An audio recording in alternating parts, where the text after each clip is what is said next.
లక్షలాది మందికి మన తెలుగు మ్యాట్రిమోనీ ద్వారా వివాహాలు జరిగాయి. తెలుగు వారి number 1 choice Telugu matrimony.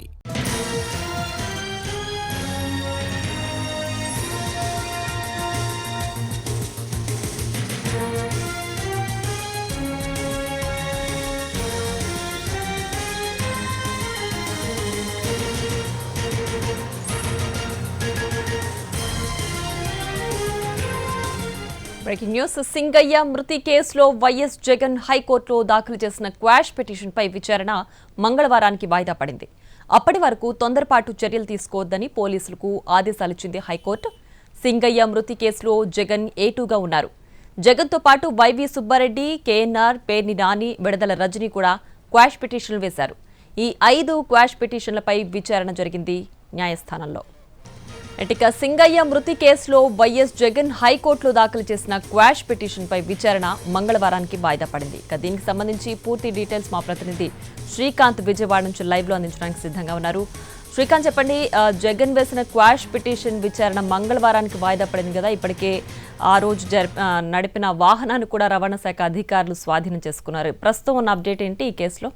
Jagan Guntur జిల్లా పర్యటన సందర్భంగా సింగయ్య అనే వ్యక్తి రోడ్డు ప్రమాదంలో మృతి చెందారు. ఈ కేసుకు సంబంధించి అటు పోలీసులు కూడా వైఎస్ జగన్మోహన్ రెడ్డితో పాటు ఆ కారులో ప్రయాణించడంతో ఆయనతో పాటు మాజీ మంత్రుల పేర్ని నాని, అదేవిధంగా విడదల రజని, వైవి సుబ్బారెడ్డి, కేఎన్ఆర్ తో పాటుగా డ్రైవర్ మీద కూడా కేసు నమోదు చేశారు. ఈ కేసుకు సంబంధించి తనకు ఎటువంటి సంబంధం లేకపోయినా ఆధారాలు ఇప్పటికీ సేకరించిపోయినప్పటికీ కక్షపూరితంగా ఈ కేసు నమోదు చేశారని జగన్ సహా ఇతర నిందితులందరూ కూడా క్వాష్ పిటిషన్ ఏపీ హైకోర్టులో దాఖలు చేశారు. దానికి సంబంధించి కొద్దిసేపటి క్రితమే విచారణ జరిపిన న్యాయస్థానం ఎటువంటి తొందరపాటు చర్యలు తీసుకోవద్దని చెప్పి పోలీసులకి ఆదేశాలు జారీ చేసింది. ఈ కేసుకు సంబంధించి మెరిట్స్ మీద విచారణ చేయడానికి సంబంధించి కొన్ని ఆధారాలు ఇప్పటికే సేకరించామో వాటన్నిటినీ కోర్టుకి సబ్మిట్ చేయడానికి సంబంధించి తమకు సమయం కావాలని ప్రభుత్వం తరపున అడ్వకేట్ జనరల్ సమయం కోరడంతో కేసుని వచ్చే మంగళవారానికి వాయిదా వేశారు. మంగళవారం వరకు ఎటువంటి తొందరపాటు చర్యలు తీసుకోవద్దని చెప్పి పోలీసులకి ఆదేశాలు ఇవ్వడంతో మొత్తం 5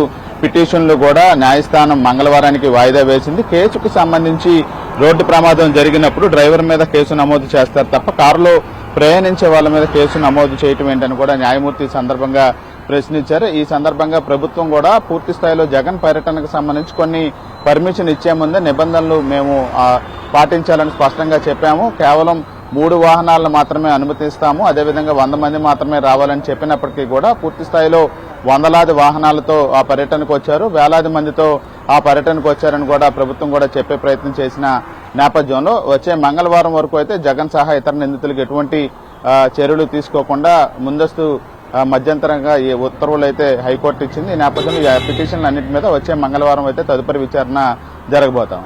right Srikanth, thanks for the updates.